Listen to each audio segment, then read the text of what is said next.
Hello, everybody, and welcome to tonight's broadcast of the XLNC Mid League. We have got legendary Wolves versus Omega Gaming Unleashed coming at you in a best of two series tonight.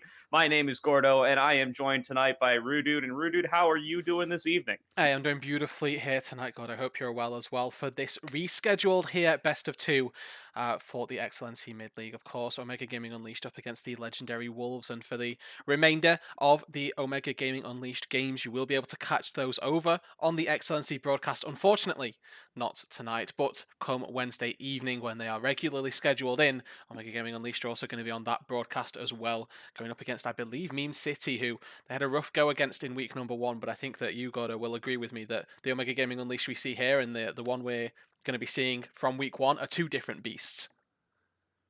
Absolutely going to agree with you there, Rudude. And we're going to see a little bit of testing of that tonight as Omega Gaming and the Legendary Wolves here are very close up in the standings. Just one game separating these two squads here. Omega coming off of a great 4-0 week last week, and the Wolves not looking too shabby themselves, coming off of a 3-1. Yeah, and these guys also managed to take a game off of Glaive, who were dubbed to be one of the heavyweights coming into the tournament as well. So the Legendary Wolves themselves, no slouch in the tournament, will definitely be a test of strength here for Omega, and going to be waiting to see if they can keep themselves, level pegging and make sure that they're all ready to go here tonight. As we've got ourselves the draft underway right here, and there's a lot of familiar faces on the Omega Gaming's ban or against Omega Gaming for the bans here. Seraphine, Udiet being taken away from Fallen Artemis, something that he's been playing quite a fair bit of, and then of course Yone taken away from Princeton in the mid lane. Yeah, and Omega matching that same target banning for their side of the bans. The Hecarim, the Maokai support, and the Senna have been things that the Legendary Wolves have been pulling out a lot of in the last couple of weeks, and they are certainly not going to be wanting to see those on the other side for today's game. So now, with the first pick of the draft, Wolves are going to take this Olaf, even post nerf. Yeah, pick it up here. It's going to be reduced in that attack speed that you get from being lower HP, and also have the reduced effectiveness from Gore Drinker, given the nerf that came through on that item as well. So it's going to be a little bit interesting to see whether or not this B1 pick still holds the same weight, the same value that it did in 11.2 right here. But Omega Gaming Unleashed, they've got themselves the Kindred picked up as a response, notably a really strong answer to the Olaf pre-level or post-level 6, because not only can you dodge out on those axes with the Q, but also you're able to quite nicely use your Lamb's Respite, make sure that the Olaf, even though he'll be low and trying to be wailing on you, can't find the finishing touches on your team. Yeah, love this R1 and R2 coming out of the Omega Unleashed roster right here. The Kindred has been a matchup that Fallen Artemis has been pretty willing to pick into quite a variety of opposing junglers for a long time now. And now that Olaf and Gore Drinker have suffered a few nerfs, he's going to be feeling even more comfortable coming on into that matchup. And then the Karma mid lane for Princeton has been a big pick for Omega this patch as well, or the past several patches rather. And I think Enchanters are just still an even bigger part of the meta than ever, as that Gore Drinker did get nerfed a little bit away and might not be representing such a huge chunk. And I think it's an untapped area of the meta as well. Not so many teams heading in toward that Enchanter slot, but I feel like Omega have been playing to it pretty much consistently since the beginning of the split right here, from Senna Seraphine bot laning in week one all the way around to now just using Princeton on this Karma mid lane. Pretty much any chance that they get here. Kai'Sa picked up for adjustment down in the bot lane. That super scaling AD carry with a nice strong Hail of Blades burst in the early game, and if we're able to find that isolated Icathian Rain coming on through onto either or any of the legendary Wolves targets here, we'll be able to shred through these enemies, regardless, of course, of their tanking statistics. But we're going to have to wait and see how it's going to get paired up down in that bot side. With Rel picked up, it's a pretty prominent pick in the meta right now, at least as far as some major regions and some minor regions as well are going. I've been watching a lot of the CBLOL Brazil League recently, and Rel has just the highest support priority over there than I've seen in any other region. So maybe we're seeing a little bit of that translate and transpire into our drafts right here. And our second ban phase, of course, already underway. Yeah, a big fan of the Rel pick over here. Am I? Has I it just the champion just seems to do a little bit of everything that you need. It loses a lot of power when in isolated situations, but that's not too common of an occurrence in the bottom lane. And the rest of the time, it does everything you need to do. It's got mobility. It's got a million different methods of CC. It's really tanky and survivable. Can dash in, can dash out. It does pretty much everything you might ask of it. Yeah, from the melee support style, it pretty much goes hand in hand with whatever you want as a support player. The things that I'm looking at for the legendary wolves right now, they are slightly lacking a bit of damage, and I say slightly because Olaf brews a champion. Gragas has the option to go full AP, but they don't have yet that dedicated damage source. And obviously, they've still got mid lane and they've still got AD carry to pick, so they have plenty of time to round out their composition with that. But you'll be able to see here that on the Omega Gaming side, they're not really feeling that. They've got Kindred in the jungle, which is going to be that core marksman style carry, and we know that Samal up on the top lane loves his GP, loves him some of that barrel action, and honestly, with it still open here, provided the top matchup, which is going to be Gragas, is good, I see no reason for them to not try and take it once again. Yeah, they are going to be taking that Anivia though, which is going to show their hand on this Karma flex, perhaps. Not probably the kind of matchup you want to really take the Karma top lane into is the Gragas. So you're going to assume that that is going to be Karma support coming through for the sub. Yeah, there's obviously still that chance that it does go up to the top lane, but I think you're quite right that this is still quite a nice flex pick coming on through. I don't know that Gragas into Karma would be that bad for the Karma, to be honest. You've got the shield and the move speed that gives you to probably dodge out on the majority of body slams and find yourself a way of getting out of most of its damage. So I don't know if Sir Malcolm is too well versed on Karma in the top lane, and heavens know that he might be. Karma isn't the most mechanically intensive champion, if we put it that way. So there's always a chance that we do see it up there in his hands. However, the dedicated carries that I wanted for the legendary wolves have come through here. Orianna, Aphelios, two incredibly strong carries in the meta right now, and their team fighting unparalleled as a duo almost. Yeah, this Garen Hover's a troll, by the way. There's no way Mm, Smalcolm's going to play this, but he is going to play the Karma at the yeah, end of the day. So, not going to be one of the matchups that the Karma can maybe really bully and force out of a ton of CS. Greg is going to feel pretty comfortable sitting back and CSing with those barrels, but certainly not going to be posing any threat to that Karma, as you said, up in the top lane. So, both parties likely just going to be farming that one out there, and then Smalcom going to be looking to come down. Definitely with that Moonstone Renewer build. There's been some nerfs to the Staff of Flowing Water, but that build is still a-okay, tier one, as good as ever, and I'm certain that we're going to see some Malcolm going for it this game. quite right. Wouldn't expect anything else from him. It does sort of shift the power dynamic, at least, of the Unleashed roster right here. If they'd have gone for a carry up on that top side, they would have had threats from multiple, or I say four sources then in this instance, right? The Karma are going to be acting as that supportive role, and they are going to be trying to provide the shields, provide the heals across the team in a different area, at least, with three carries in all the other roles. Unleashed are not sparing in damage. What they are lacking, though, is a bit of that dedicated front line. Yes, they've got Alistair, who's going to be finding those engages, but Olaf, Rel, Gragas, they're not really going to be too bothered about the Alistair, and they're going to be wanting to try and get past him, get into that backline where they might struggle to keep themselves alive here. Obviously, they've got some really good disengage on the Unleashed roster, and overall, I really enjoy the majority of their composition. They've got, of course, Kindred to negate any dive coming on through, but Gragas into Kindred, a really strong matchup for the Barrel into Lamb's Respite combination, so going to be interesting to see how this one plays out, of course. Yeah, for sure. Luckily for the side of Omega, they do have backup means of survivability. These are the kinds of team comps that we've seen Omega bring out time and time again. They like the disengage focused comps or the kiting focused comps that require the other team to come into them. And even if they get something like the Lamb's Respite survivability disrupted, they still have all the shielding coming through from Karma. They still have the slows and disruption and team fight control ability coming through from the Anivia and the Alistair, and they're still going to be looking to just kite it out anyway.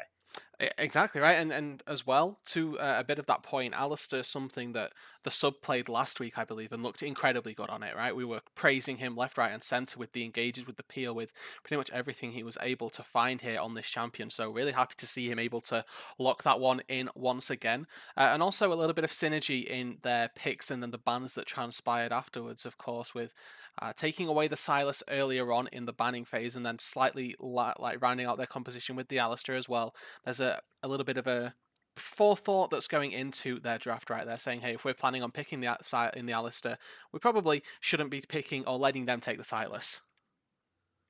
For sure. And this jungle matchup is going to be what we're going to want to be focused on throughout most of this early game here is not too many like major solo kill threats, I would say, in any of these lanes coming through. Both are just going to be looking to set up for their junglers and see if they can get that snowball rolling early. Olaf always able to run away with the game even post Gore Drinker nerfs, and Kindred of course going to be looking to get up those marks of the Kindred, get up to 4 stacks as quickly as possible. We saw Fallen Artemis last week in a Kindred game able to get up to 4 stacks almost by 10 minutes. So he's going to be looking to repeat a performance like that today just as well. And it's obviously going to be one of those questions of how well is the early game execution coming out here because, we talked about Fallen getting to those stacks 10 minutes in here, but the composition that Omega have drafted here really sort of fits more on this sit back, play back composition and wait for your scaling to come on through and hope at least that the Olaf doesn't find too much success in the early game. And this could be a little bit of a struggle here for Unleashed. I think that the Legendary Wolves have got themselves a really good curve of power where the early game can be predominantly dominated by Olaf and Gragas and the power that they hold in a little bit of a 2v2, 3v3 skirmish on the top side. And then later on, they can default back to the powerful team fight that they have with Orianna, with Aphelios. Overall, I like the idea of both compositions and the way that they're going to be playing out with one another. But it's going to be, of course, down to the execution. And with Unleashed, you've already talked about and highlighted the disengaged properties that they've got. So it is once again going to come down to how well these teams play out. And really, execution in terms of who comes out on top in the early game, I feel like could bode a really strong factor, at least in game number 1 here. Yeah, for sure. And while Omega might have that disengage style locked down, the engage coming out of the side of the Legendary Wolves is nothing to scoff at, especially with this Rel. From the dismount into Flash Magnet Storm combo, Rel actually has so much effective range that she can get into on those engages. And the pull in from that Magnet Storm ultimate is just such a powerful tool. It's like an Orianna ultimate, but without having the warning of the ball travel time to warn you that it's coming up there or the ball being already placed in advance. Rel can just suddenly be right on top of you with a flash and be pulling everybody in. Orianna could do the same thing by sombreroing the ult, but that requires putting your mage right in the middle of everybody, whereas that's exactly where Rel wants to be to begin with. So just an immense amount of team fighting power coming through on just that one champion.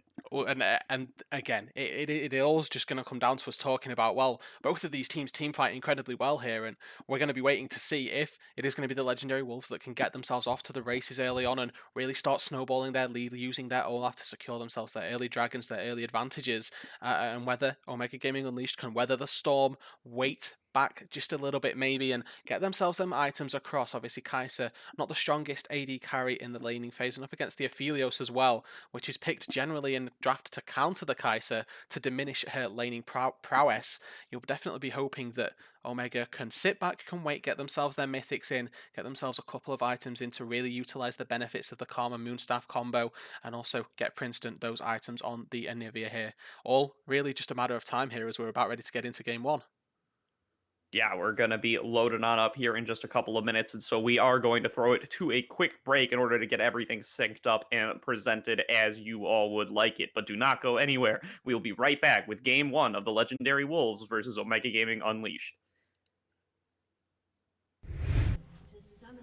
Hello, everybody, and welcome back to Game 1 of the Legendary Wolves versus Omega Gaming Unleashed here in the XLNC Mid-League. My name is Gordo, and I'm joined once again by Rudude. And Rudude, how are you feeling about this level 1? I'm feeling like we could have seen a little bit more aggression come out from Legendary Wolves right there. They got themselves exactly what they wanted, which was a ward, and also going to get an interrupt on Fallen's base right there. So pretty much everything they could have hoped for right now going to be going in their favour. Going forward, though, they are going to want to continue this aggression at level 1 and try and snowball that throughout the early game levels. Make sure that they're in a good position to make sure everything's looking good and looking okay to continue off on the right foot. Of course, Olaf in the early game going to clear much faster than the Kindred and going to be in and around his jungle and maybe looking to find some invades as well as soon as that first undertow does connect.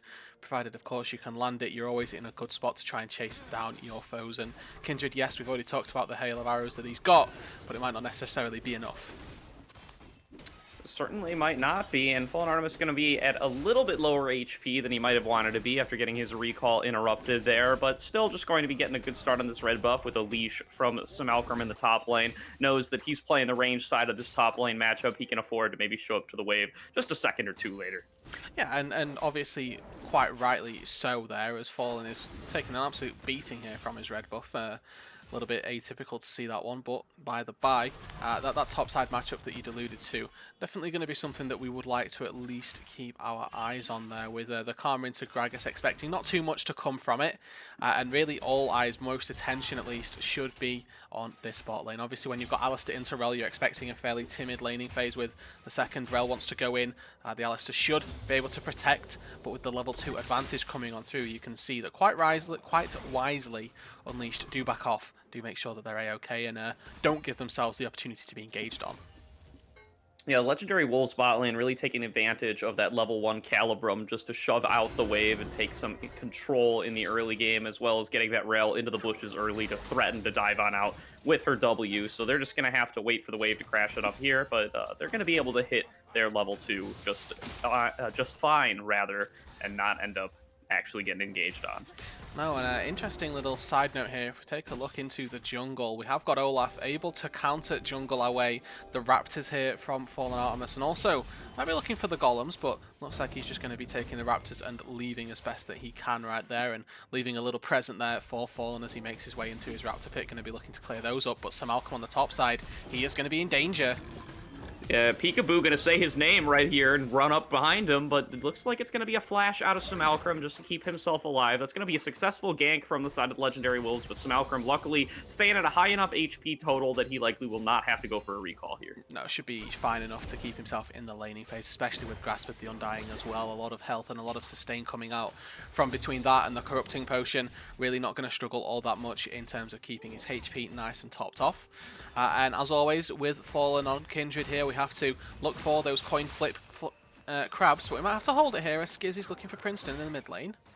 Yeah, Princeton does still have access to his flash, but if he flashes over now, he's just going to run right into Olaf. So instead, they're going to go for an engage here onto Skiz. Skiz going to flash away at the same time that Princeton does, and now it's just Peekaboo running on through this river. They're just going to try to kite him out there. They get the damage coming through, though. They get the execute bonus, they get the wall, and they're going to pick up first blood and donate it over to Adjustment, who's run all the way up from the bottom lane to pick up this kill. Yeah, and it would have been really awkward to see if they'd have not managed to make their way up onto that kill in time and not been rewarded for it, but Princeton rather donating that to Adjustment, getting the swift 400 gold in his inventory.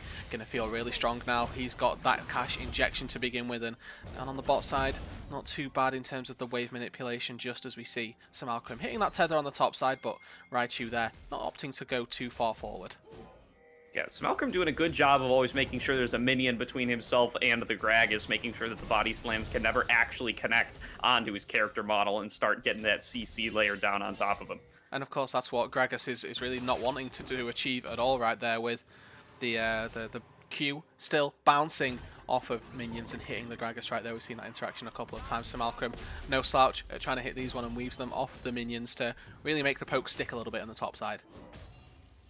Yeah, going to be always difficult to do so, as Gragas just keeps that happy hour going and is going to be just regenning up all the HP he can find for himself. Chunked out to about half here, but that's going to get a little bit better the next time he procs his passive, as it will continue to do so. But Fallen Artemis going for a little bit of an invade here, not going to be able to get the Gromp, but going to be able to get a little bit of bullying damage here onto Peekaboo, though he's called down his top laner for assistance. Might see another 2v2 up here. Also, Skiz coming on up here and is not being followed by Princeton, so that's going to be a flash body slam going through onto Fallen Artemis, and it's going to be real difficult for him to escape here now. He has no flash, and he's going to be taken down by Skiz with the command attack followed by Dissonance. Yeah, very over-aggressive to be going for that one right there. Mid lane priority fully in the favour of the Legendary Wolves right there, and Fallen punished for his over-aggression right there. The Anivia, of course, not level 6 at the time, finding it incredibly difficult to try and establish wave priority, and unfortunately a little bit of miscommunication maybe between the mid and jungle. Gets a kill, traded back right there. So, you know, we talked about the advantage being accrued down on the bot side. It gets traded back for one in the mid lane right now. And across the board, CS fairly even. Slight CS lead opening up on the top side, but as Simalcrum is going to be able to pick himself up that big wave that is being crashed in by Raichu, expect that to close on up. But pretty much everywhere, CS fairly coherent, as we do see Peekaboo now trying to contest a crab, but he can see this bot lane priority from Unleashed really giving off its dues and make sure that that second mark, at least in the crab department, goes over to the Kindred. Yeah, they really are not willing to give this on up over on the Legendary Wolves side, though. Peekaboo just charging on forward here, going to force Fallen Artemis to jump over the wall, and they're going to end up with a little bit of dragon control for themselves, crab or no crab. No, they're looking for this one right here, and with Princeton having 0 mana down there, he's going to be looking to recall the sub. Finding a big engage in the bot lane here. He Really knows that good. Epic Fail Guy is all alone, and so they're just going to get him taken down in a 2v1 matchup here. The Rel busy helping out with the dragon, and that's going to leave the Thelios all alone in the bot lane. Yeah, and the fact that he doesn't flash or heal, unfortunately, Epic Fail Guy is going to cement his doom right there. Likely to miss a fairly sizable number of minions here under the turret, which could have probably been avoided there if he'd have used the summoner spells, but it's a really good capitalization from the sub, from adjustment, find the avenue of approach and find themselves that quick kill back, putting Princeton to 2-0, getting him those items, working towards that Q evolve incredibly quickly right now with Serrated Dirk and Noon Quiver already completed. The power that this Kai'Sa has over the Aphelios already is going to be not insurmountable, but incredibly large over in the early game. Yeah, and getting the Kai'Sa huge in this game is going to be huge, as they have teched in the draft into this Karma, into this Enchanter, who's going to be able to go for the kind of buff ups on her shield, who's likely going to end up with oh, excuse me, we actually have Cute Raichu potentially going for an engage here in the top lane. Smalcrum going to pop the Mantra W to stay on alive, going to get the second tick of regeneration, and is going to be able to kite this one out, actually. Good attempt by Cute Raichu, but Smalcrum just has a little bit too much sustain up in that top lane. Yeah, it's the battle of two tanks that just aren't really going to die to one another. And yes, it seems a bit weird to call Karma the tank, but with Grasp of the Undying, with Mantra W, it's incredibly difficult to try and take down the Fiend in the top side of the map. And we all know that Gragas, with the Happy Hour, with Grasp as well, going to fare in a similar direction right there. Smalcrum going to be struggling at least to keep pace with the healing as we get later and later, maybe into that game. But either way, going to be quite nice in the laning phase for the time being. Yeah, and as I was saying, once that Ardent Sensor gets completed for Smalcrum up in the top lane, that's going to be great to be able to buff up an incredibly fed adjustment if they're able to keep adjustment snowballing ahead, as he's already picked up 2 kills down here in this bot lane, and he is looking to make himself the protagonist for this game. And that is exactly what Unleashed will be wanting here. You know, this time Fallen hasn't gotten incredibly fed or snowballed off of the face of the earth just yet. That responsibility so far lying with adjustment, and the sub goes in for another engage, but just the headbutt pull and they walk out immediately after that. Nothing too untoward coming on through. Does mean that just a little bit of poke damage has fallen. Artemis is down bot side, and Fitz is going to be the one to be engaged on. Yeah, Fitz Chivalry just going to turn it around, try to get some CC down, but he's just getting chunked out oh so quickly, and he is so slow now that he's been dismounted. He's got nowhere to go, and now the sub going to follow through onto Epic Fail Guy. He's going to try to flash on away, gets the isolated Q damage from Adjustment, though, who flashes over the wall and is going to finish him off to go on a killing spree here. 3-0-1 on this Kai'Sa. Adjustment is popping off here. That's going to be a missed combo from the sub, is going to let Peekaboo walk on out of there, but a great fight for Omega in the bot lane. Now, Princeton might be getting engaged on here, but he's just going to try to kite it on around, or is he going to turn around and try to fight it? Looks like a little bit of neither, actually. He's just going to trade back, and then both parties going to return to their minion waves. Yep, and honestly, the fact that they've exchanged ultis in the mid lane, more fighting than I'd have anticipated, to be honest. And Anivia into Orianna is one of the most resident sleeper matchups that you could have ever hoped to draft for in the mid lane. Anivia just plops down the ulti, Orianna answers with wave clear of their own, and that's about everything that you could hope for, really. So, going to be interested to see if they keep fighting it out, as Smalcrum on the top side does get, again, a little bit engaged upon. But, again, we talked about the pressures of this top lane, and it's not anything that's going to amount to a kill anytime soon. Yeah, Peekaboo would have to be here for Cute Raichu to really have any kill pressure on this Karma, but still going to be asserting himself, going in, trying to get the grasp of the Undying procs, and maybe I have spoken too soon here, as Cute Raichu is just going to stick right on top of him, but he's found that he's out of mana now, and he's just going to get some damage returned on him, and Smalcrum likely going to want to take a recall here pretty soon, though he does have Fallen Artemis waiting around in the river. Oh, and potential engage in the bot lane, just a Magnet Storm right on top of Adjustment, going to lock him down for a long time until he eventually gets shut down, and now the sub is just an afterthought for this 4-man squad of Legendary Wolves, getting off a good gank in the bot lane. Yeah, and we'll have to see if Unleashed are able to respond with anything on the top side of the map right here. Looks like it's just going to be Fallen taking away some camps, Princeton pushing in a wave in the mid lane, and other than that, that is a very beneficial trade there for the Legendary Wolves, capitalizing on the overextension almost. Smalcrum does get ulted back in on the top side, but it's not really going to amount to too much at all right here, as Smalcrum's already completed himself to the Shurelias and should be able to easily push in the waves, easily keep himself safe. Really nice play down on the bot side for the Legendary Wolves, and they even manage to sneak in, take away the Kindred's jungle down on the bot side as well. So a large gold swing going in their favour. The only mismatch that you'd like to argue that they didn't get the kills onto the Rel, or they got the kills onto the Rel, but Peekaboo could get turned back on. Yeah, going hard in this bottom lane, but doesn't really have any backup yet. And with the Ignite on top of him as well, it looks like he might actually end up going down here to the bot lane of Omega, but actually a huge ultimate coming through from Skiz as he roams down is going to stop that counter engage and save his jungler. Now a double kill going over to him as Princeton teleports in, probably a little bit late, going to be forced into the egg underneath the turret, and you got to believe he's going to be picked up as well. A triple kill goes to Skiz on this Orianna, an excellent roam play, going to net him 3 kills in that bottom lane and set Omega back way farther than they thought they would be. Catastrophic down in the bot side for Omega Gaming Unleashed. Really nice for Legendary Wolves, who are going to be more than happy with that trade, keeping themselves in a great position with a 5-0 Orianna. Looking to get those fights going, and skirmish now around their fed mid laner is going to be a power point in contention nonetheless, but Cute Raichu just going to kill some Malcolm here. Oh, he's going in real hard with that body slam. It lands a very ranged auto attack there following Smalcrum's flash, which is going to end up taking him down for the solo kill. Now, though, likely to be returned on by Fallen Artemis here. He knows that Cute Raichu has no flash. It was expended in that fight up there earlier, so he's going to follow up under the turret. Body slam not going to take you far enough away, and Kindred going to pick up another kill for themselves. Yeah, and, you know, it's a big swing for the Legendary Wolves right there. They get themselves a 2,000 gold lead pretty much, just off the back of a really nice team fight and the solo kill up on the top side that Karma almost certainly should never be giving up right there. Cute Raichu just with enough mana to be making the fights happen, and you could see that the Sunfire there, or the Balmy Cinder rather, doing enough damage just to keep Sir Malcolm in check and take him down as well. Carry now going to be in Fallen Artemis' hands as he's got himself 2-1-2, completed the mythic item and looking pretty strong right here on the Kindred, but the rest of the team not with the same fate. You can see that in every other role, the mythics, at least in the mid and AD carry role, are not matched up. Yeah. We can see Smalcrum up in that top lane, as always, committed to building items that I don't think he's going to build, has gone for the Shurelia's Battle Song this game, rather than that Moonstone Renewer that I've been ranting and raving about all week long. So, unlikely to see that build coming on through, as you are limited to 2-1 mythic item, but this does mean that I got a lot of confidence in this second item, Ardent Sensor, dude. I think that's definitely the item you go with 280 carries on your team, and that's definitely what he wants here, is all the kills are on these 280 carries. Fallen Artemis has already picked up 4 marks of the Kindred for that range increase, and that's going to be what they're looking to play around.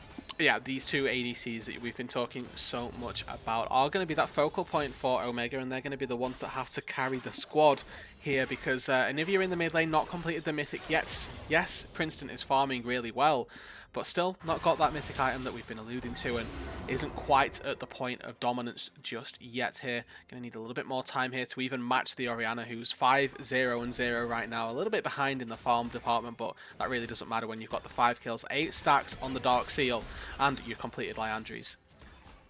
Yeah, we got 2 squads, both grouping up around this mid lane here. Not really any objectives to fight over, but that's not going to stop them. As the sub going to flash on in, get a 2-man knock up there incredibly early. An adjustment going to snipe out Epic Fail Guy with the Void Seeker as he flashes under turret. That's going to leave Fitz Chivalry alone in a 1v4. He's going to be taken down as well by Princeton, and that is a 2-for-0 fight in the favor of Omega Gaming Unleashed in the mid lane. Yeah, going to pick up turret for themselves as well. Exactly, they hit themselves not only their kills, but the objective as well. Don't manage to shut down the Ori yet, but here goes Peekaboo. Oh, Peekaboo just finds himself on the wrong side of dodge. Doesn't matter if you're immune to CC when there's a wall behind you, and in the time it takes him to run around there, he's going to get chunked down by all of that damage. Another misplay from the jungler on the Legendary Wolves going to result in another kill going over to the side of Omega Gaming Unleashed. Yeah, and honestly, completely against the run of play right there. They find themselves a bit of an action somewhere that they can find an engage to go off, and they manage to do so. The sub once again using his flash to get that perfect engage and just interrupts the Rel disengage at the perfect time right there. Yes, Aphelios has flash, yes, he has heal, but up against the upfront burst damage that Kai'Sa has with that Cathian Rain evolved, and against all of the damage of Anivia that's constantly putting down on you with that Glacial Storm, wasn't quite enough. And as you talked about right there, Beautiful snipe from Adjustment with that Void Seeker. Able to finish the job, able to take down both of the bot laners. There's still a big bounty to be claimed. There's still 800 gold sat on Skiz's head, and you can see that he's playing fairly safely and respecting that, doesn't want to be giving up that bounty anytime soon. But with Drake spawning in about 1 minute and 10 seconds, there surely is going to be a fight here because Omega don't want to go down Soul Point. Yeah, and Fed Orianna can be quite a big DPS threat, so they are going to be looking to play around Skiz now for the foreseeable future, as Epic Fail Guy has been set pretty far behind by being chain killed in the bot lane and is now just going to be probably a little bit farther away from getting onto multiple items on that Aphelios than he would like to be. So they're going to be going for these front-to-back team fights based around the Orianna and based around getting the Orianna Rel ulti combos off. And again, we're going to have to keep our eyes on the execution. If Fitz Chivalry can find these angles of engage and find the approach, they should be able to make the team fights work. But Peekaboo now against 4 members. Yeah, once again, just going to be forced into that ultimate right away and going to find himself walled off, so he's got nowhere to go. And now Skiz going to have the Killer Instinct taken from Adjustment right on top of him. He's trying to kite it on out, but he's getting chased by this Kaisa, and nobody's there to back him up. So now Fitz Chivalry going to find himself alone here. A late engage coming in from Raichu to try to break up the team fight, but he's now alone as the carries have been chunked on out. And now Epic Fail Guy going to be walled away from his team and picked up as well by Adjustment. A excellently played 3-for-0 team fight for Omega Gaming Unleashed. They're going to move on to this dragon right as it spawns. And it looked very tight to begin with there. Lamb's Respite popped incredibly early from Fallen, so that tool not really available for the team fight, but Omega Gaming Unleashed, they play to it perfectly and they're able to take the fight, take the dragon, and now they're in a really commanding spot right here. That 2,000 gold lead has turned right back around. That's now in the hands of Omega Gaming, and they're going to be the ones that are looking to try and turn their fortunes in this game. They're a long way away from that Soul and from Soul Point as well, so we're going to have to wait and see how they choose to close out the game, if at all they're going to try, well, not if they're going to try to, but how they get around to doing that, because they're still far a ways away from a coherent win condition outside of just we out-team fight them.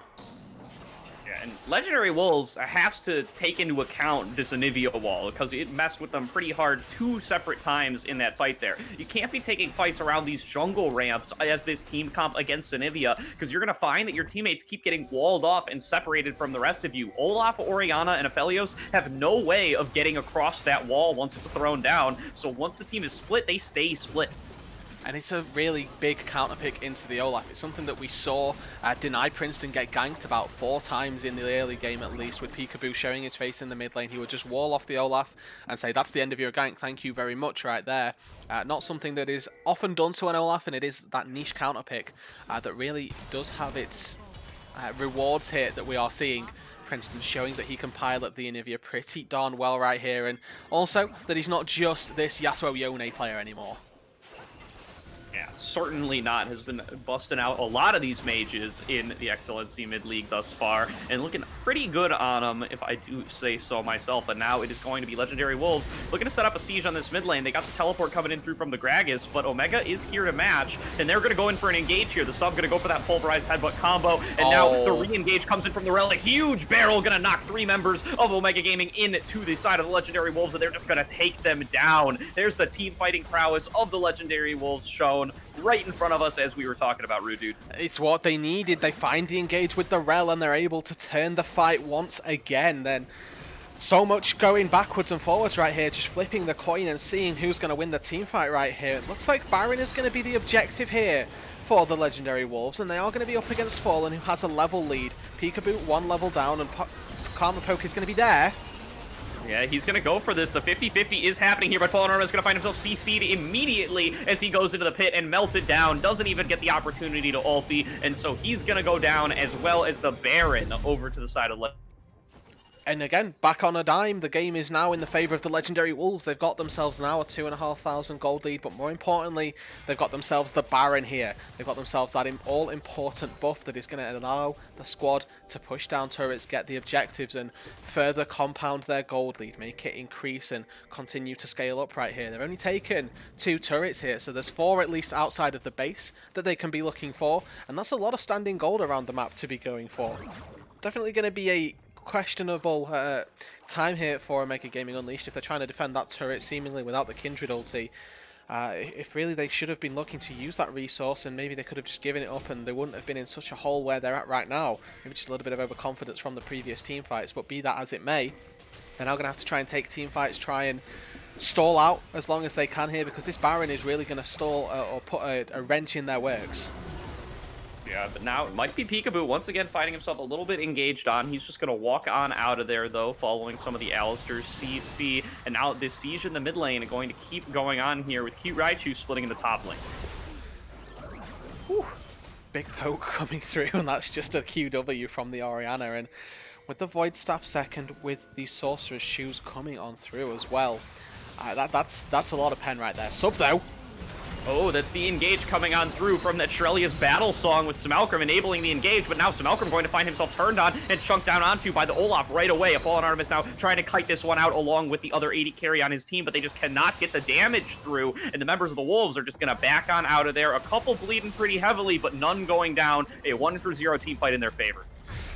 Yep, and again, Unleashed fearing their, well, hold on, Peekaboo could be in a bit of danger. Getting locked down once again here, once again being punished by that Anivia wall, and likely being taken down as a result. Princeton going to pick up the return kill that he wanted after his turret falls. Yeah, and that's going to be a pretty big pickup right there. Yes, they've got to fight up against Baroned up members, but taking that kill, the staggered death timer rather, going to mean that Omega Gaming might have the inside track and the priority here on the upcoming dragon, with Peekaboo's death timer just overlapping the respawn of that Mountain Drake. If Unleashed are able to get out on the map, pushing their waves and start establishing a bit of priority over the river soon enough, they could be looking to try and turn this and keep themselves away from Soul Point. That being said, we do see Skiz setting himself up quite nicely in a brush to try and find some poke. They're only going to find the cow though. Yeah, you gotta be careful not to get engaged on by the sub here. Skiz getting picked off would be the end of the game, likely, or at least the end of this fight. Skiz just going to find himself picked off and shut down, but a huge engage from the Rel. Fitz Chivalry actually gets down 4 members and is likely going to be able to pick them on up here with the Aphelios damage coming on through from Epic Fail Guy. A triple kill for him on a huge turnaround fight from the Magnet Storm from Rel. And Omega Gaming, they just don't learn. They can't engage with this composition. They need to use sub to be the disengage tool and not allow Rel to do exactly that. Fitz Chivalry hit the huge, the big time right there. Combination with the Shockwave Unleashed stood absolutely no chance. You can see Fallen Artemis still has that ulti, still has that flash. Lamb's Respite not used just because the CC chain was there in an instant. And unfortunately for Omega Gaming, that could well spell what could be the end of the game. The snowball really going to come on through right now as they lose the dragon. They're going to lose only a turret down on the bot side, fortunately enough, but they're once again just looking again to try and go for an engage when they really just need to sit back and play backwards in their comp. Yeah, once again, this is why I gotta criticize the battle song here. If this were that Moonstone Renewer, it would be much more suited to being able to hang back and just poke out damage and heal up your team over time, and it also would synergize with this Ardent Sensor that Smalkram's picked up next, but instead, they have the battle song, they keep proccing it to go for these heavy engages with the sub, and it's opening themselves up to get re-engaged on. They see Skiz, they see that huge shutdown, and it's all, they tunnel vision on it, and it results in them getting turned around on.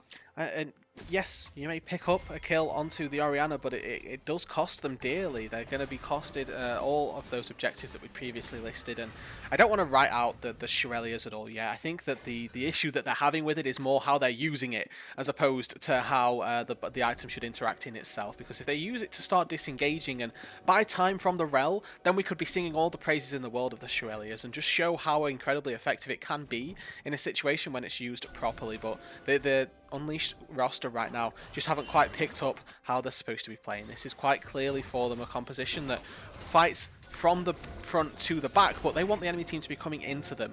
They want the enemies to be trying to just run at them, and then they can kite them out, use Anivia to slow them, use the Karma to boost them all up, and use the sub on this Alistair to just diminish the engage enough to make sure that the engage isn't clean and really put Unleashed on the front foot for the fights. For now, it's going to be a case of get your resources, get the gold in, and try to recuperate, try to get more gold, and try to catch back up with how far ahead the Legendary Wolves are, because you can see the mismatch in the items, in the mid lane, in the bot lane as well.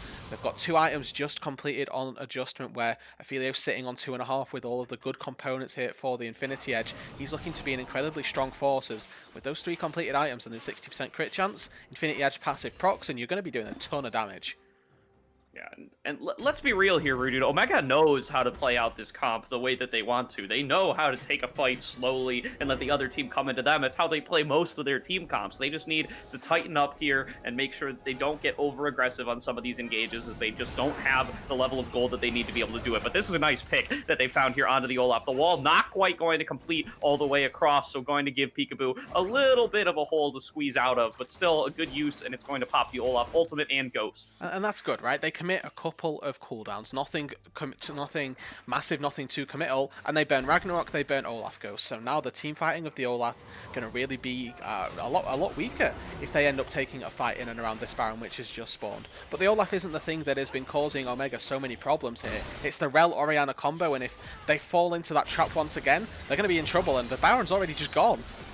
Yeah, they just are too late to show up to contest this one, and so it's going to end up going down. They might get Fitz Chivalry on the backside, but once again, a little bit of a gap left in by these walls from Princeton here, going to enable an escape from the other side. And now they've got their second Baron of the game, and they're taking a great recall for themselves here to try to move and set up another push. And of course, with the first Baron, they're only able to secure themselves 2 turrets, but with the second one here, they've got themselves much bigger gold lead, they've got much more items in their inventory, and they should be looking to really try and put some finishing touches on this game. If not, at the very least, break open the base here. With 3 items across their core carry squad, they should be in an incredibly strong spot, because that is not matched on the Unleashed side. It certainly is not here, although they do certainly have the ability to turtle on out here. They can throw down that Glacial Storm and try to chunk out this wave. They can continue to farm away with their double 80 carries, but once the fight gets started, they're going to need to find a way to keep their members safe and to prevent them from getting in onto that back line. Let's see if they're able to use the tools they have to make that happen. For Legendary Wolves right now, they've been trying to siege up and they've not been finding it too easy here. Anivia, a great champion at preventing sieges, preventing dives at least under the turret. With this Glacial Storm, you can deny minion waves quite easily. What I want to see from the Legendary Wolves here is try and spread the resources, go into multiple lanes here, and you can see that with Cute Raichu down on the bot side, that's exactly what they're doing.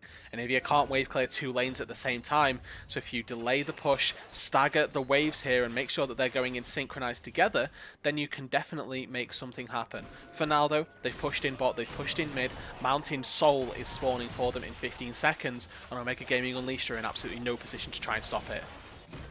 Yeah. Luckily for the side of Omega, there are not really dedicated split pushers on the side of the Legendary Wolves to present a large threat to any of these side lane turrets. They mostly have to group up to be able to pose a threat like that. But now that the Dragon is coming on up, they can look to contest for Soul, and Omega are forced to come and respond here. So Malcolm looking forward here, trying to get just some vision down, but Raichu just forcing them off by his presence alone, as they are so afraid of that explosive cask. Yeah, and the wise call right there to just give the Dragon. It's unfortunate, but if they don't give the Dragon there, they're going to die and they're going to lose the game anyway. It might seem a little bit counterproductive to give up the Dragon and give up a Mountain Soul, but the alternative there was that they would, A, maybe secure themselves a Mountain Dragon, but they would leave their base entirely exposed, and it would have cost them much more than they would have gained by denying something, which they could have easily lost again in 5 more minutes. But Princeton... Kills, though, going to be a little locked down here, going to have to flash over the wall, as Nivea just was able to lock him down in there in the Glacial Storm for an extended period of time. No further engaged presence though, and Skiz just going to start regenning it back up as quickly as he can.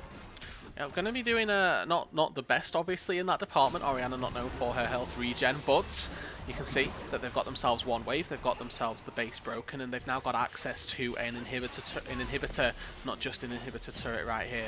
Not going to quite manage to put the finishing touches on the mid lane one either, but the use of Baron does what they needed to. Gragas on the side lane should be more than capable at dealing with Sir Malcolm, who's gone for 2 supportive items here. Trying to fight up against a Gragas with 3 full tank items, there's really no contest in that instance, so going to be quite easy for Raichu, if he's able to find access to that bot lane, to really be able to go toe-to-toe with Sir Malcolm, if that's who they choose to match him with. Yeah, and that is likely their best option here, unless they want to try throwing adjustment or something in a side lane here. So likely just going to continue to see those 2 champions poking on away at each other. So Malcolm has completed his Ardent Sensor long ago now, so they have the team fight tools that they really want. They just need to find the situations where they're able to get these buffs down and able to let both of these 80 carries fire away. And the issue for Unleashed right now is that their composition thrives when being engaged upon, and Legendary Wolves, they're not giving them that opportunity here. They're playing playing wisely around the neutral objectives that are spawning and then using those neutrals to try and find something that can happen. The sub, though, could be a little bit caught. Undertow connects. He manages to make it out to safety just about. But like I say, they're playing around these objectives incredibly well here, the Legendary Wolves. They're not giving Unleashed the opportunity to find disengage opportunities, right? They're just playing to these things and forcing Omega to find the engage themselves. Oh, that's a huge Orianna ult landed onto both Simulacrum and Adjustment there, but now they're just going to be kiting it on out, and they melt through Skiz before the Lamb's Respite comes down. That is so important here, as it's going to allow them to turn onto Chivalry and Peekaboo next. Now, looks like the sub has been melted on through by the Aphelios, but so far it is a 3-for-1 fight, and Omega just has to look for the re-engage here. They do not have a great tool to do so without the Alistar, but they do have these move speed boosts coming through from Simulacrum. No, beautiful stall right here, and this could be more.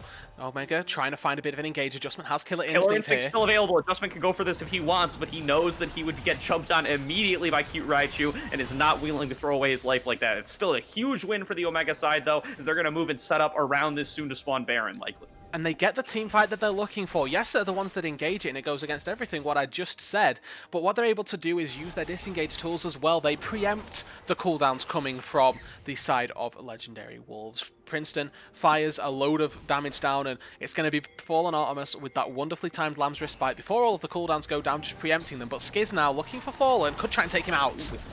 Is going to go into a 1v1 with Fallen Artemis, but he flashes away from the shockwave. Still going to be able to take him down at the end of the day, though. And now Simulacrum needs to find a way to get out of here. He was looking to back up his jungler, but has run into too many members of the Wolves on his way over there. Going to go for the disengage here. But Fallen Artemis now has been taken down with only 12 seconds left before the Baron spawns. That's just going to be Baron here for the Wolves. There's no chance of Unleashed being able to contest this one. Nothing particularly long range that they can fire over the walls either to try and steal away, short of the Void Seeker doing the hard work and maybe a steal from the Anivia Q, but that is a long ways away from reliable here in this instance. Going to be relying on that one at the very bare minimum to do it, but you can just see they're not giving them the opportunity. Princeton's going to walk up, but immediately gets zoned away by the Rel. Yeah, an attempted steal with a Void Seeker there, but that would truly be a miracle. And Baron number 3 are going to go in the Legendary Wolves' pockets here. Such is the life of playing against Anivia, as you just need to get multiple Barons to even hope to crack open the base. But it seems like this is going to be the one where they're going to likely try to push through an inhibitor. And even if they aren't able to get the inhibitor down, what they are going to have is infinitely pushing lanes right here. With the Baron, they should be able to keep all of their waves pushed up and keep Omega pretty much in their base. And with 1 minute 30 on the coveted Elder Dragon, it's really going to be a case of if we can't break open the base, hey, we'll just get Elder and we'll just dive you afterwards, because we will have the tools, we will have the resources to take a convincing fight. Be it as it may, it's going to be Legendary Wolves breaking over the mid lane inhibitor turret and the inhibitor as well. Yeah, Omega just does not have the positioning to go in and defend their inhibitors here. They're going to have to give up the middle one, and likely the bottom one here as well. Just going to let the side of the Wolves take as they please and hope to regroup for another fight later. Although, you gotta believe they're going to be able to pick up the Elder Dragon before then, so the opportunity is now. Epic Fail Guy going to get forced into the Glacial Storm, and he's going to flash out. Now there's a re-engage coming in from Fitz Chivalry. He's going to get the Magnet Storm out of multiple targets, and now Anivia is in egg form. He's getting knocked into the team and is getting taken down. Now it's all up to the 280 carries from Omega to try to find a way to survive this. The sub just gets melted on through by the true damage from the Olaf, and just like that, Lamb's Respite has to be popped to keep Fallen Artemis alive. Only 3 members of Omega remaining. Make that 2 as Fallen Artemis gets flash body slammed on. Killer Instinct away from Adjustment, but he cannot defend his base. He can barely even defend himself, Rudude, and so that is going to be the end of game 1, going to the Legendary Wolves. Really close game for the first sort of 10-15 minutes right there, but one single team fight and then just a series of continual misplays from Unleashed do give the game to Legendary Wolves, and they played out their composition to a T right there. In the end, using Fitz Chivalry to find the most beautiful Rel Orianna combo that we'd been hyping up since the beginning, and since the start, we do get to see it come to fruition. And fortunately enough, a big wombo combo comes on through. It's going to be at the harm here of Omega Gaming Unleashed, as they do lose their first game in at least tonight's series. But hey, I think that either team can take a game here tonight. I certainly do as well, and we're going to be looking to get right on into game 2 and get regrouped as soon as possible. So we're going to throw it to a quick break here while we get loaded on up into the next draft. Do not go anywhere. We'll be right back. Everybody, we are getting right into the draft for game 2 of Omega Gaming Unleashed versus the Legendary Wolves. Legendary Wolves are able to take game 1 after a 3 Baron extended push, with plenty of team fighting. So really excited to get on into this second one. My name is Gordo, and I am joined once again by Rudude. And Rudude, what are you expecting for draft numero dos? Well, my first expectation has already been answered right here. Rel gets taken off the board for the Legendary Wolves. They're not going to get their hands on that one. And with being blue side here in game number one, Omega Gaming Unleashed are able to return to one of their patented picks, the Senna. Going to be going into Adjustment's hands and going to be looking for a nice fasting partner to go with that one down in the bot side. We know that Unleashed are a big proponent of the fasting Senna build. And taking away that ban that they took from blue side, or took away from blue side being on red side in game number one. They deny the ban this time round and they just pick it up for themselves.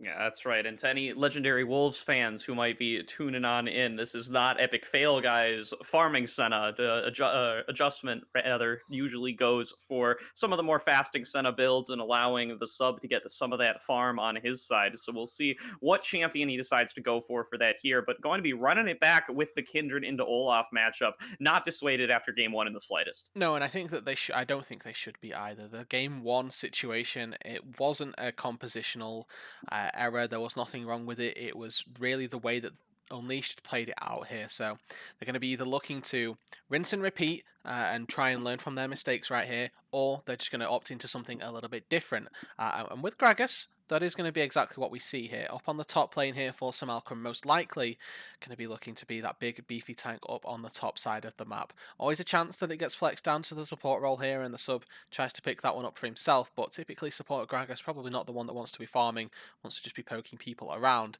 and on the top lane fares a lot better. Yeah, and the beauty of the Gragas concern when you're on the Kindred side of this matchup is that Gragas is great against Kindred, but it's also great with Kindred because you still want to just be blowing all of the enemy team outside of the Lamb's Respite regardless. So it's definitely going to be a good synergistic pick, going to allow the side of Omega to stay within the Lamb's Respite while making sure the Wolves have to get on out of there.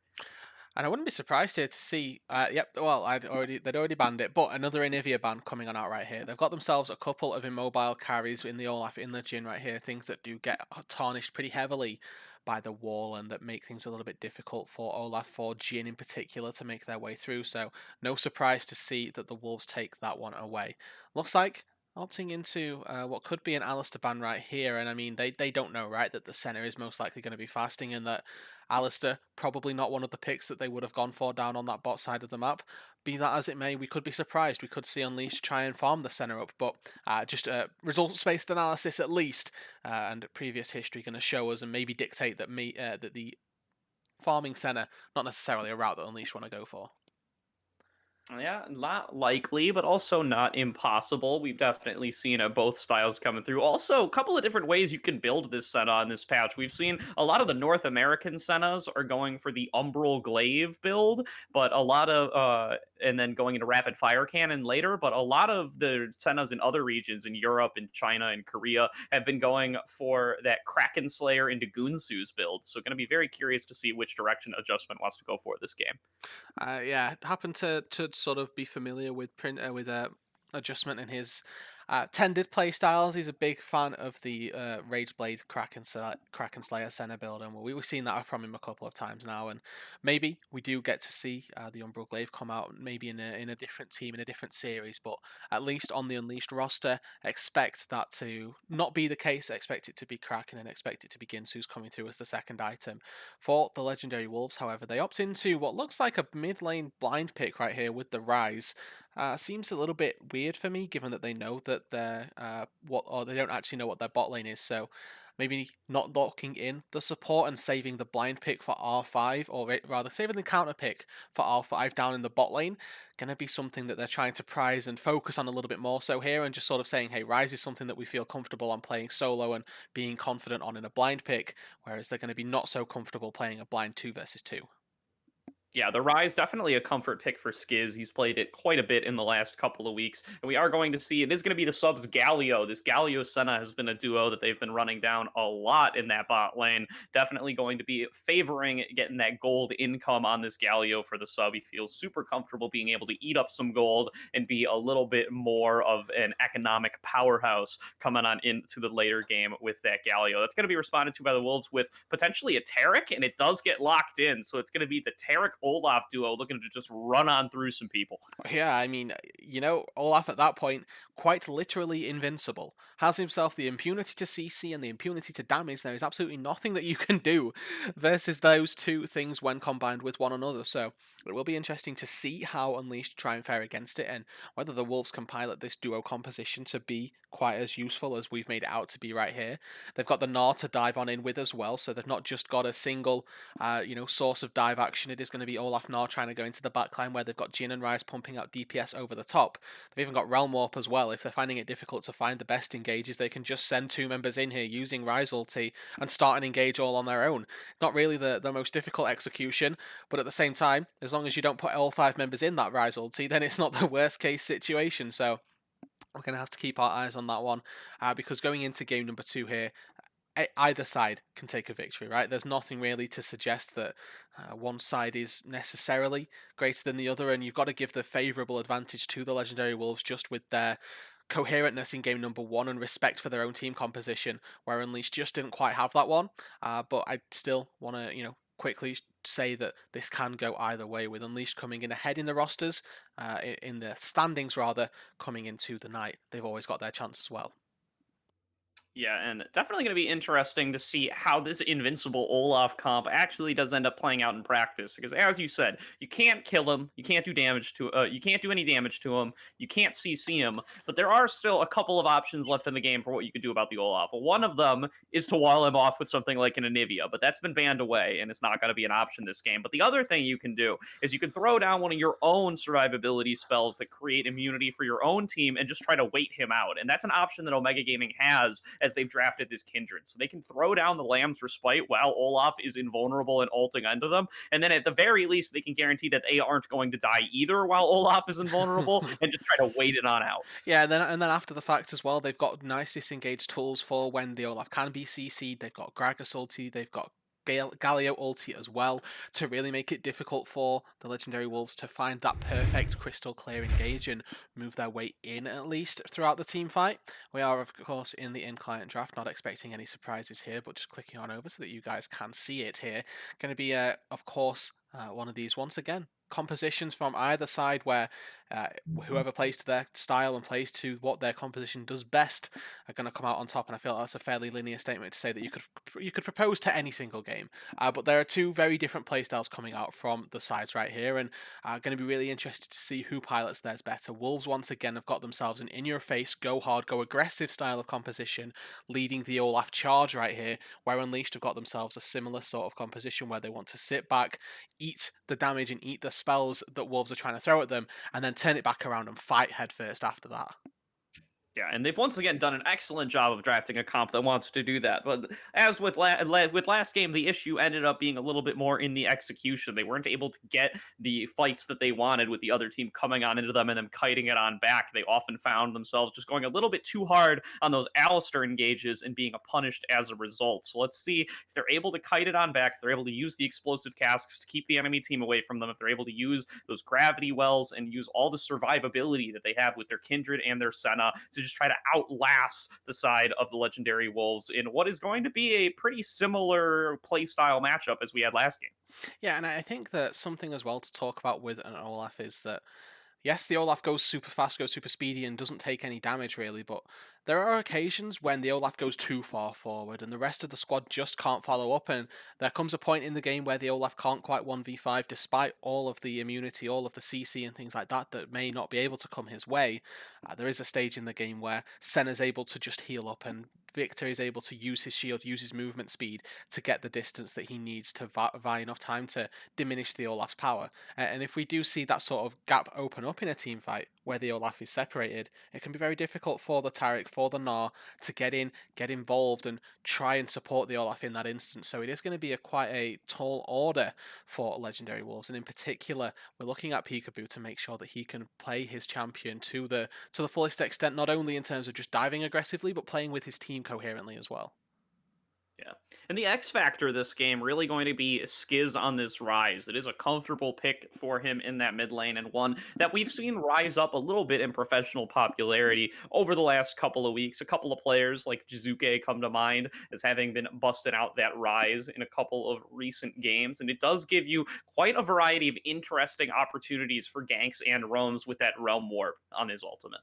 Variety, of course, being the spice of life here, and we'll have to see if Legendary Wolves can spice up the standings with a quick 2-0 over Omega Gaming Unleashed. It's definitely not what they're going to be wanting here as they go into the second game. Unleashed trying to keep themselves even in the night's proceedings and keep themselves ahead of the Legendary Wolves. And either way, we were expecting this game to be close going in, and game number one definitely showed that.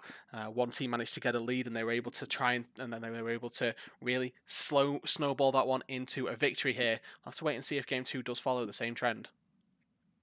Yeah, no, standings wise, this game's even closer than game one was, Mm. as we could see that coming into the night, Legendary Wolves were one game behind record wise of Omega Gaming Unleashed. So with that win, they're going to be right tied up perfectly coming on into this game too. So this is going to be to determine who takes the higher game record in the standings, whoever wins this game. So stay tuned to figure out who that's going to be. We're going to take a quick break here to get loaded on up into the game and make sure we are all synced up. Do not go anywhere. We will be right back.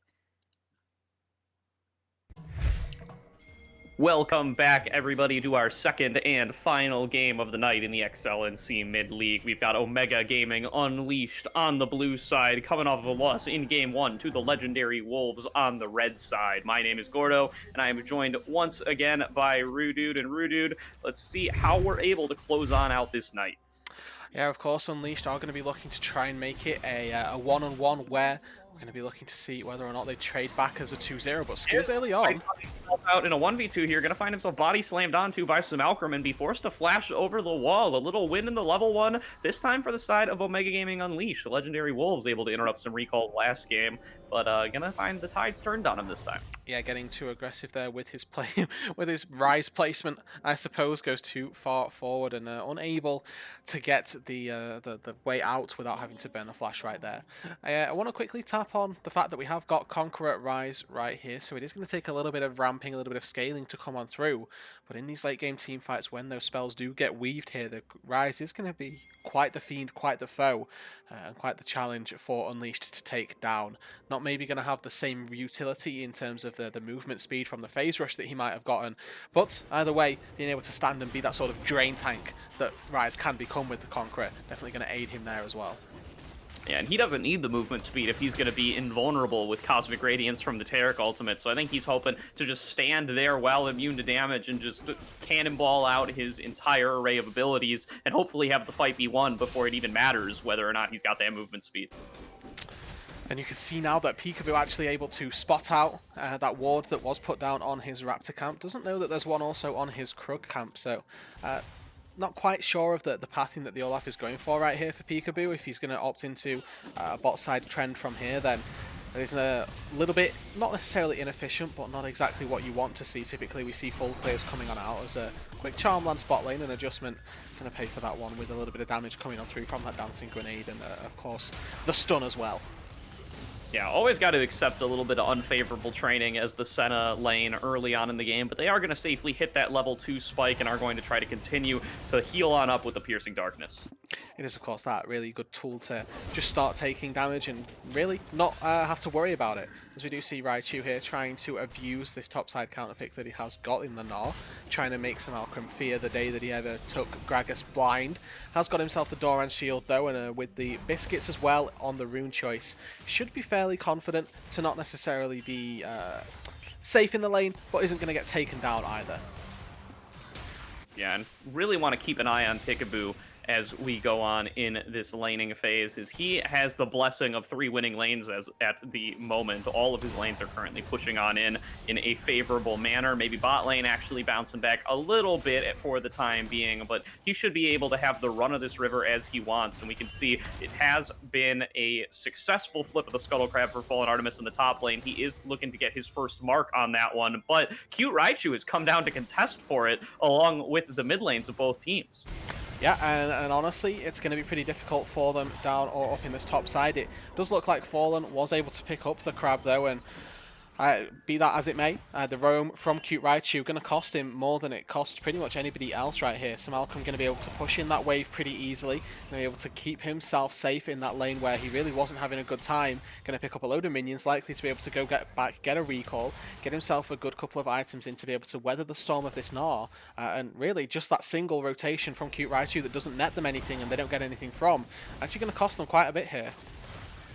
Yeah, no, I mean, good call by Simalcrum to just stay on up in the top lane and keep farming it out, trusting that his jungler is going to be able to end up with the Scuttle Crab at the end of the day. So not going to be a double Scuttle, going to be just an even trade of them. He's going to get the mark that he wants, and now there's going to be a pretty safe recall and a good CS lead for the Gragas in the top lane.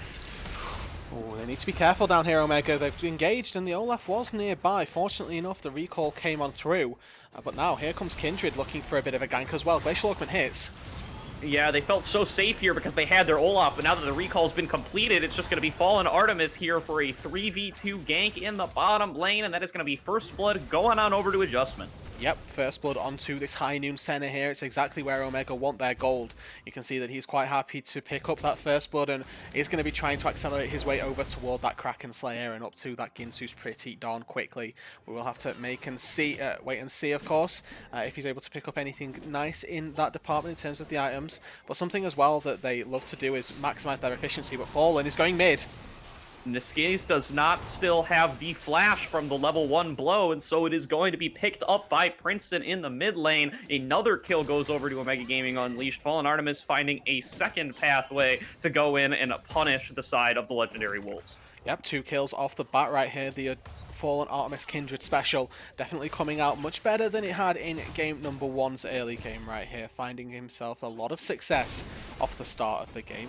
As is expected with an Olaf though, they do get themselves the first dragon here for the Legendary Wolves. It is going to be a little bit of a thing against the run of play, but nonetheless, Unleashed won't be too disheartened by it. They're quite accustomed to giving up early game dragons, and you can see that the Legendary Wolves, they're quite accustomed to taking them with the Olaf. Yeah, for sure. It's better to just go into the game against the Olaf, assuming you're going to lose the first 2 dragons, and treat any opportunity for anything else to happen as though it's a freebie.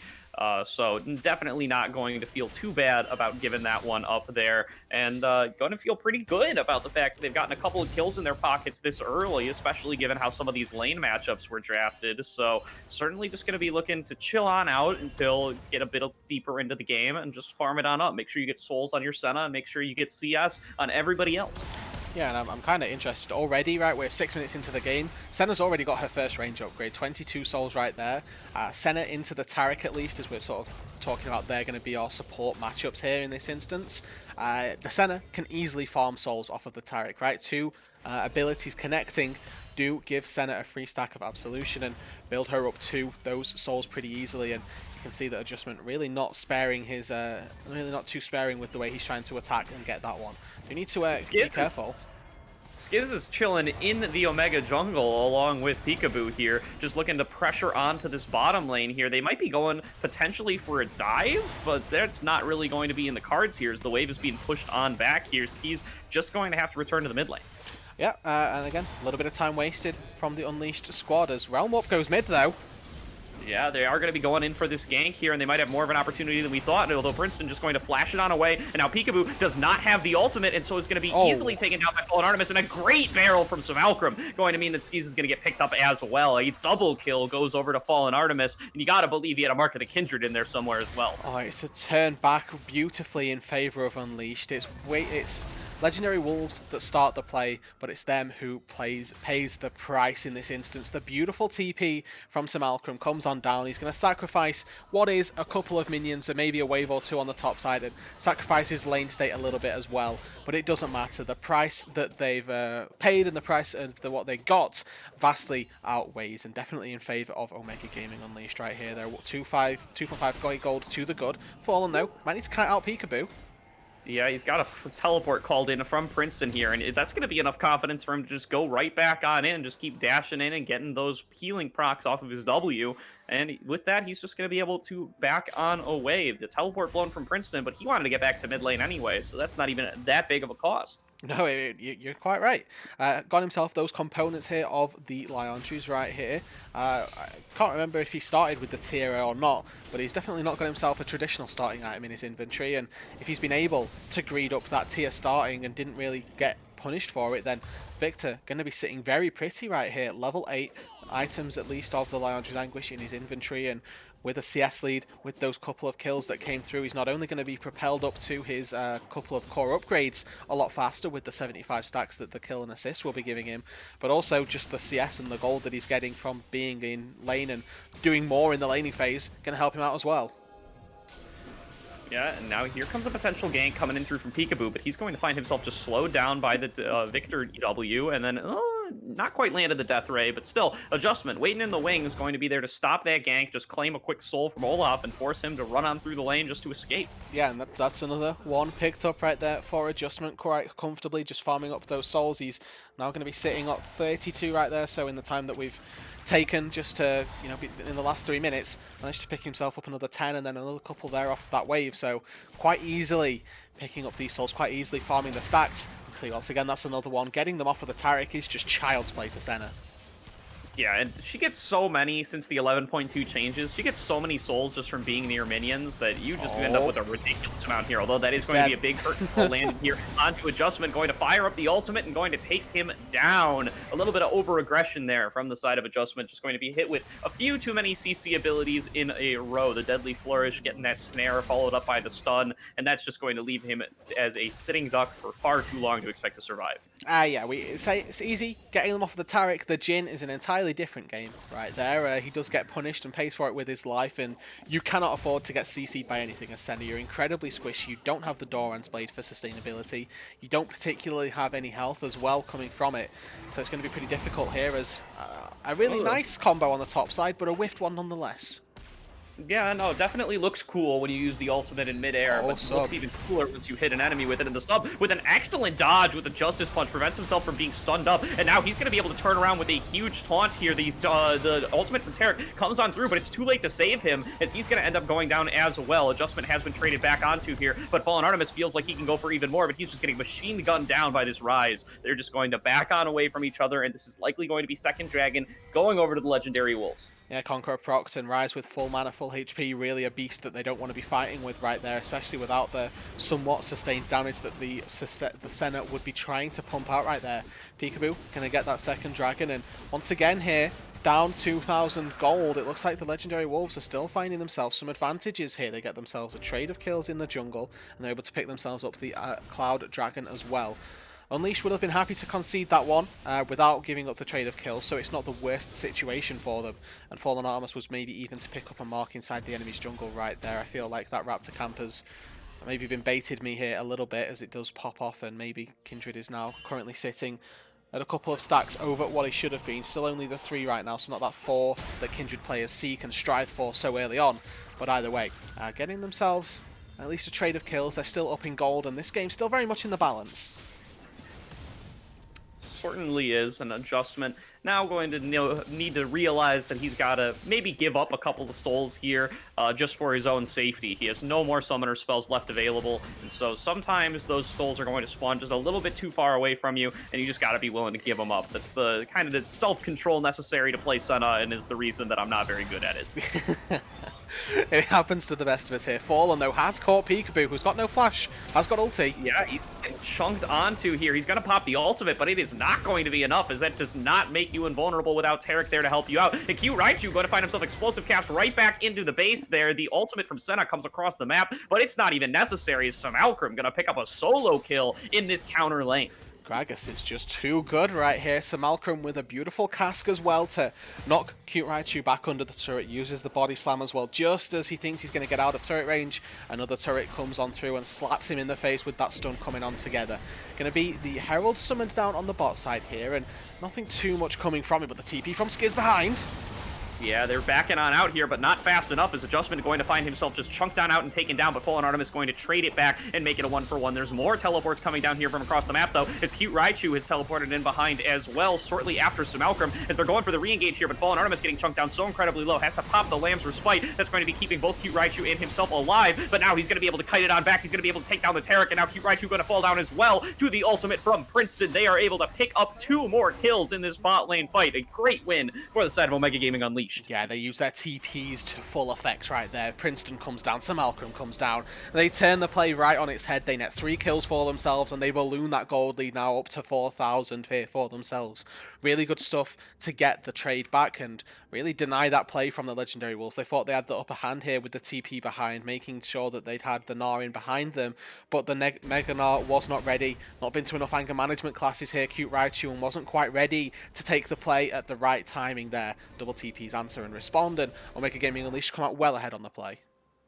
Yeah. Perhaps maybe even being to too many of the anger management classes there, as he teleported into a fully empty bar. He was calm as could be as he completed that teleport, and that is certainly not where you want to be, as Q Raichu there just finds himself turned against and taken down incredibly easily. Fallen Artemis also making excellent use of the Lamb's Respite there, keeping himself alive and able to just kite back behind his team with the time granted to him in order to stay alive and continue dishing out damage to the side of the Legendary Wolves. And what we're seeing on screen right now might not seem like the most important thing in the world, but what they're doing here is something that Unleashed do incredibly well, which is just move Senna with the jungler. There's a lot of camps that Senna can pick up, and now Peekaboo might be paying for it. He pops the Ghost. He's going to have to pop the Ragnarok as well, though, to escape, but he's likely done so too late, as Fallen Artemis just going to flash after him and take him on down with the Execute. Another kill to him here. Now, Cute Raichu just dueling with Samalcrum in the top, but not actually getting the ultimate on anybody. And now Princeton just going for it all in the 1v1 against Skiz, and he's going to be able to win it out. He gets some assists onto his teammates, but that was pretty much just Princeton there, knowing the limits of his damage, knowing the limits of Skiz's damage, and challenging him to the 1v1. Yeah, Wolf able to pop a little bit of damage down, and a heal from Adjustment gave them both an assist. And what started off as a rampage to try and get Senna stacks and Senna souls on the jungle camps ended up being Unleashed, picking up 2 quick kills for themselves between the mid and the jungle there of Legendary Wolves. Just running away with this game right now. Gold lead continuing to grow, leads across pretty much everybody continuing to amount. For Legendary Wolves, all of their eggs are in one singular Jin-shaped basket. And when you're up against things like Kindred, like Gragas in particular, it becomes very difficult to keep your Jin alive, especially since there's so much dive trying to keep him down. Yeah, and Jin is supposed to be like a utility carry in this team comp. You really want all of your damage to be coming from your Olaf and your Ryze here, as they're able to abuse their short-range, rapid spell casts with the invulnerability from Taric to be able to win these fights. So definitely not where they want all the gold to be on, but they're just going to have to take what they can get here and try to play around this Jin as best they can. And now talking of the anger management, we do see Cute Raichu coming on down. Bar is yellow and he's more than ready to transform into Mega right here, and Unleashed are trying to fight for this dragon. Looks like Samalcrum going to be the target though, but no committal on the engage comes on through right now. For the time being, it is going to be Legendary Wolves. They start up the dragon, they hit it with that 4th shot, and now, can they manage to take it down in time? Omega aren't going to be wanting to give this one up for free. So much gold in their lead, and they could be looking to stall it. Yeah, the sub is coming around with a huge flank on the backside here, going to be looking for this fight with or without the dragon. Fit Chivalry has been taken out before he can even come down with the Taric ultimate, and now a big engage comes through from the sub. Nobody actually able to be taunted up as the Ragnarok comes through from Peekaboo. So all in all, you got to consider that a win for the Legendary Wolves. They're able to pick up their 3rd dragon, get onto Soul Point, and only lose their support in trade with barely any summoners used. That's as good of a win as they can hope for at this point in the game. That is a massive win and a massive oversight from Omega Gaming, to be honest. They should not be giving up dragons dragons when they're 6,000 gold in the lead right there. This is just a huge oversight. Yes, they might be able to pick up Peekaboo right here, and Fallen going to be charging forward to try and do so.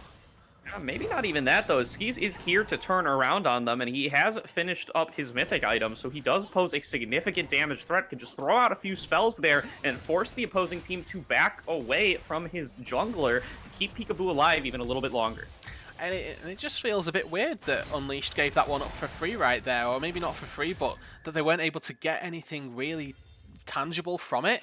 They get themselves, as you mentioned, that quick kill after the back of the dragon, but as you'd mentioned, it's going to be so much better for the Legendary Wolves. Unleashed are now on a massive timer. Not necessarily a timer nonetheless, but they're put under pressure every 5 minutes. They're going to have to go to this Drake pit and have to take down this objective that, for a very long time, isn't going to give them too many rewards of their own. Yes, Sir Malcolm's going to be benefiting from the bonus magic resist and armor that it gives because he's been building tank, but the rest of the squad, they're not building too much tanky stats. They're not really benefiting from the bonuses that come through and from the Mountain Dragon itself. So overall, it's really just every 5 minutes, you're taking a little bit of an interval to deny your enemies from getting incredibly strong, when if they'd have just taken the dragon right there, they could have used one of the dragons as a bit of a pivot, a bit of a tool and something to trade. Say, hey, you know, you guys want this dragon? Hey, but guess what? We can take the Baron in exchange. They're not going to have that luxury this time around. And they might even force or give Legendary Wolves the opportunity to do that exact same thing. Yeah, luckily for Omega, though, they got a few things in their favor, even in that situation. For one, it is only the Mountain Soul, as that is there's two souls that auto win you the game, and 2 souls that are just kind of pretty good. And luckily, the Mountain Soul is one of the ones that fall into the pretty good category. Additionally, the side of Omega, they've got 2 TPs and 2 globals to be able to try to move back and forth between these 2 halves of the map and contest both objectives at once. And third, and perhaps most importantly, they're huge. Yes. Omega is huge at this point in the game. They have so much gold, they have so many items, and they're able to win the fights if they can get the fight. So that's going to be a huge point in their favor as they're looking to maybe skirmish around between these major objectives as we get a little bit deeper into the game. Yeah, and not only are they huge in terms of their gold lead, but Sir Malcolm, as you'll quite rightly like to point out here, is quite literally huge. Picked himself up that Frostfire Gauntlet, and I learned this from you here, Yes. Gordo, and this is pretty much your item right here as far as I'm concerned. Going to be making himself even bigger, even beefier, and if I'm not mistaken here, we'll be making those body slams bigger, making his stun and the hitbox, at least of himself, even easier to land.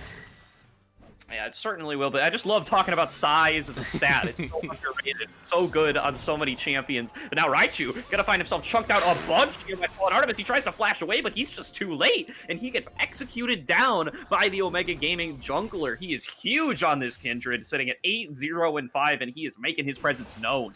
Yeah, finally here we're seeing a little bit of just what we were expecting throughout probably the last 2 or 3 minutes right here. Unleashed have been doing their due diligence in terms of picking up all of their farm and making sure that they're getting pretty much everything that they should be in terms of their minions and their gold resources coming on in, but they're not denying too much from the Legendary Wolves side right there. And finally, you know, they goes all up into the top side, they take down the Gnar, and they're able to pick themselves up a turret as well. They're so far ahead that it shouldn't be this easy for the Legendary Wolves to be just farming out on the map like this. And whilst Unleashed are so far ahead right here, they're being a little bit complacent. They're obviously trying not to give up their lead, but they should be forcing the issue right here. That second Herald didn't get picked up by either team, I don't believe, so that was a wasted piece of utility, a wasted objective that Unleashed didn't pick up for themselves. We're now going to have the Mountain Dragon spawning, and that's going to take up yet another minute here of their time that they're going to have to wait, set up, pick up that sort of stuff. And if they aren't able to get themselves a convincing fight and really either turn this into a Baron or some nice objectives on terms of turrets, it's just stalling the game here for a purpose that probably shouldn't be.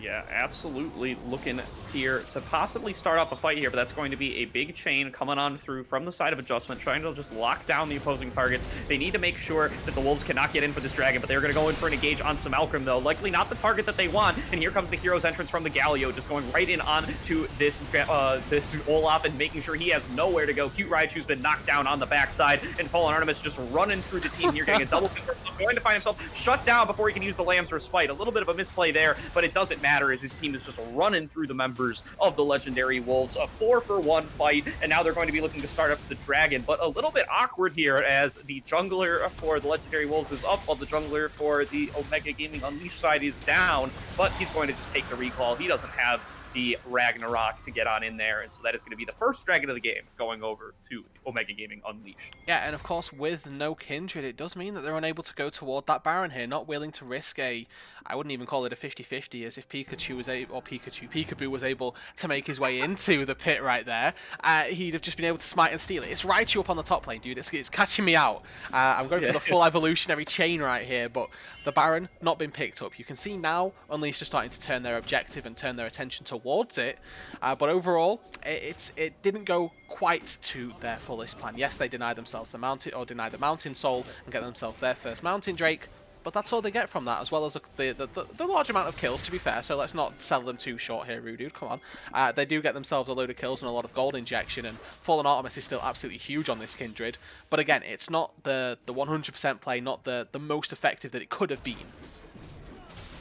No, certainly not there. And we can see, though, Fallen Artemis, as big as ever down here, he did end up getting shut down at the end of that last play, but ended up picking up a few more kills and a few more assists for himself on the backside, as well as another mark off the back of skis. So he is sitting at, let's take a quick look here, at 6 marks to the Kindred. So that is going to be the first additional stack following the initial range increase already picked up. And he is looking oh so powerful with 2.5 items already to his name. Yeah, and while we're talking about range increases here, adjustment on the Senna, 83 souls on that character right now, 700 range going to be coming on through for him. Looking pretty darn strong here with the Rageblade, with the Kraken Slayer. If there was any time for Unleashed to start taking fights, and if they weren't, encouraged by their 7,000 gold lead, by the score being 18-4, by having more items across every single roll right here, Kraken Slayer and Ginsu's is Senna's ultimate power spike, and they should be looking to take fights with that right now.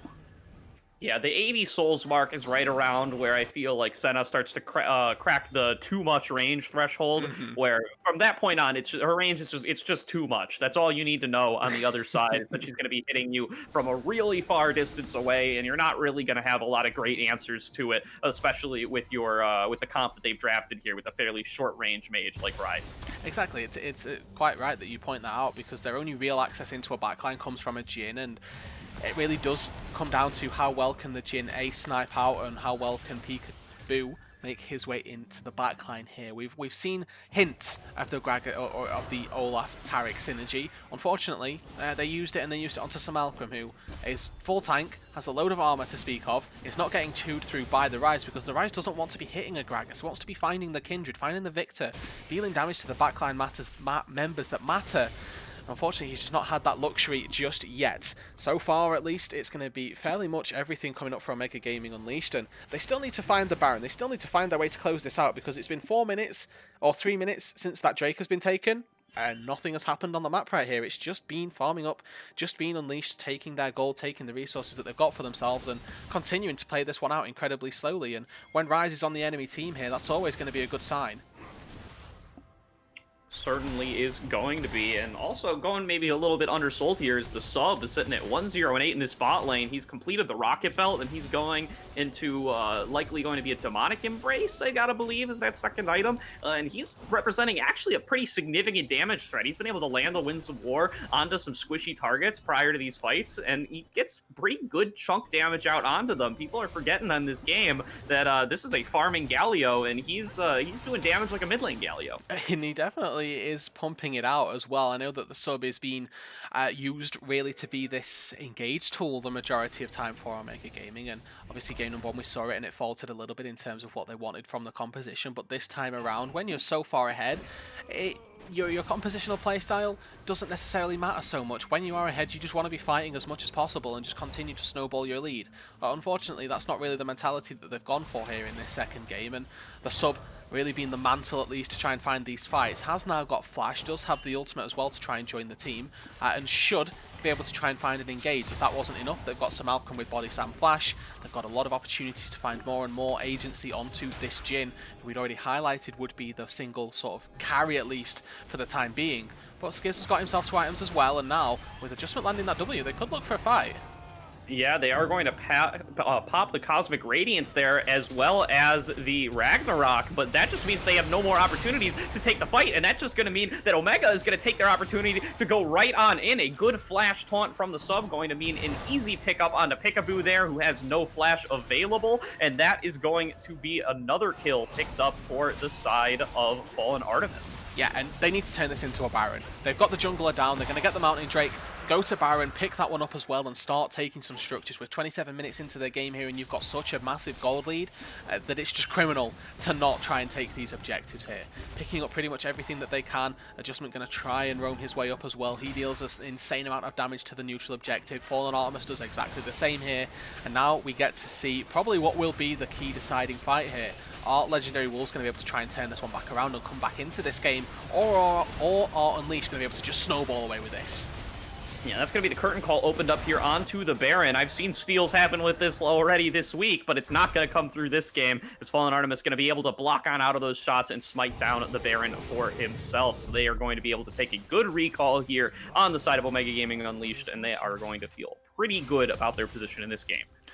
Yeah, so far ahead right now, and if they have to sacrifice a mid-tier 1 turret for that play, then that is more than fine. They're almost likely to get there and defend it themselves. Princeton, with just a single death ray, able to thwart the push here from the Legendary Wolves, but they've now got Baron on their hands, and if they just 1-2, 1-3-1, 1-4, do whatever they can to split up the Baron and make it difficult for this Rise to wave clear across multiple lanes here, then they should be able to find themselves some advantages.